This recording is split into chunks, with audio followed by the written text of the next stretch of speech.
Welcome to Raaonline. So today we are going to deal with a very important question which is going to get answered with a very important trial, the BICAR ICU trial. Should I give soda bicarbonate or not when the pH is on the lower side? This is going to be the question which as an emergency physician you're going to deal on a daily basis, right? So what if the pH is 7.1? What if the pH is 7.2? Should we really give a soda bicarbonate to increase the pH?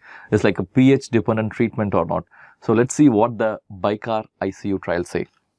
So the question is this: the sodium bicarbonate therapy for patients with severe metabolic acidemia in ICU, a multicentric open label randomized control phase 3 trial. Okay, this has come out in Lancet 2018. Okay, so we are going to see about the soda bicarbonate therapy, how to give, how much to give as far as this trial is concerned in patients with severe metabolic acidemia. There should be acidemia, not just acidosis, there should be acidemia, and that acidemia should be metabolic, not a respiratory thing. All these things you're going to see in your inclusion exclusion criteria and in a proper ICU care setting. Okay, that's the way you admit the patient, right?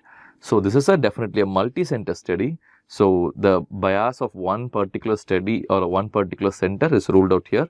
It's going to be an open label where people will know that you're going to give this BICAR for this patient. Okay, it's very difficult to blind completely because this kind of patients will have an ABG done at a particular intervals, and when you give soda BICAR, it's going to improve. You can't, whether you name the injection, whether you don't name the injection, whether you stick it as a placebo for whatever reason, once you give that injection and you take an ABG, if the pH is better, the clinician is going to know that what drug is given is going to be soda BICAR. So it's not a completely blinded thing. So it's basically an open label and it's a randomized control, and this is a phase 3 trial. What is the meaning of phase 3 trial?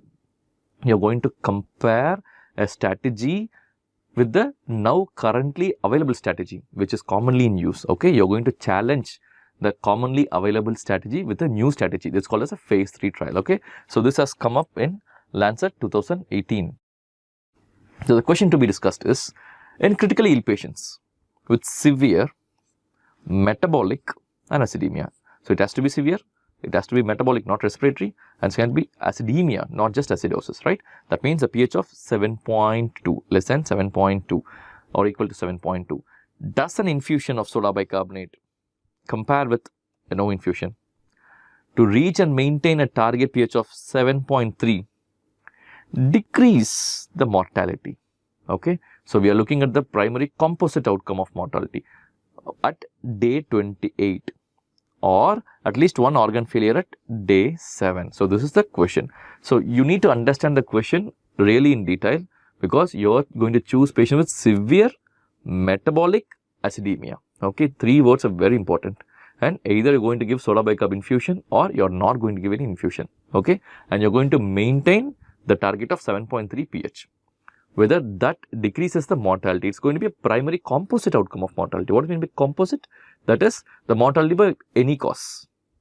Need not be because of the acidosis. Okay, the mortality by any cause, that's called as a primary composite outcome mortality, and or the presence of at least one organ failure at day 7. So this is what you're going to check out. This is a clinical question in mind, and this is how the trial started.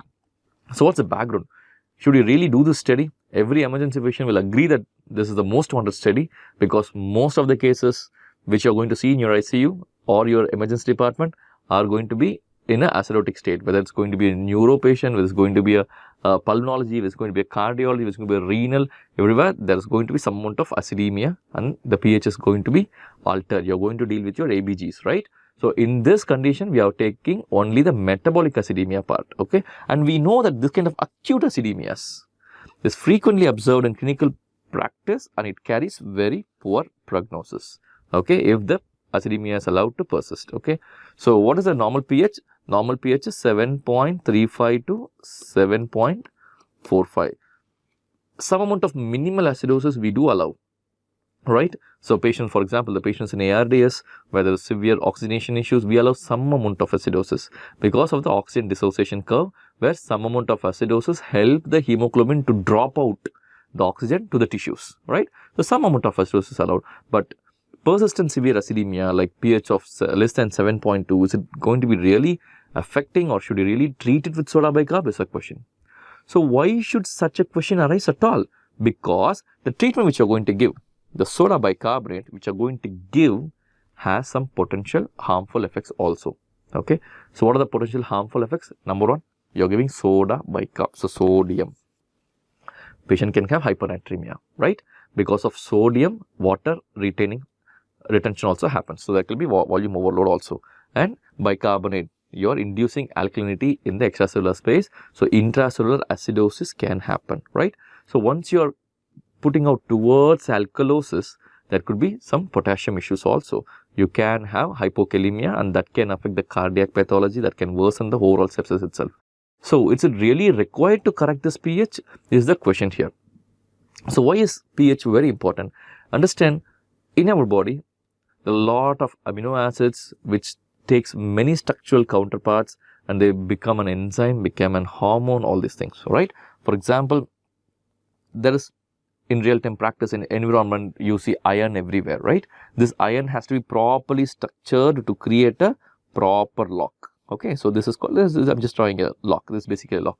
This iron has to be properly contained in a proper structure to call it as a lock, right? The same way, the amino acids has to be properly structured to call it as any enzyme or hormone. This has to be in a proper structure. So what holds this amino acids together in a proper structure? For example, you have a paper, right? So this is just a piece of paper. You fold it into a different form. So what actually maintains that fold is going to be some forces. So inside your body, the amino acids gets created into an enzyme, gets created into an hormone. All these are tightly bound and held with some forces. There are various forces like van der Waals forces, H plus forces, various forces. All these forces depends upon your pH.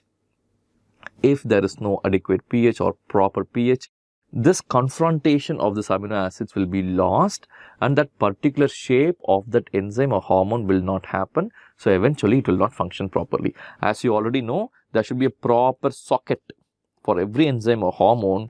Usually there should be a proper socket for the receptor or the other amino acids to fix and cause an effect, right? When there is no proper pH, this amino acid dissociation can happen. The hormones or enzymes will not function properly.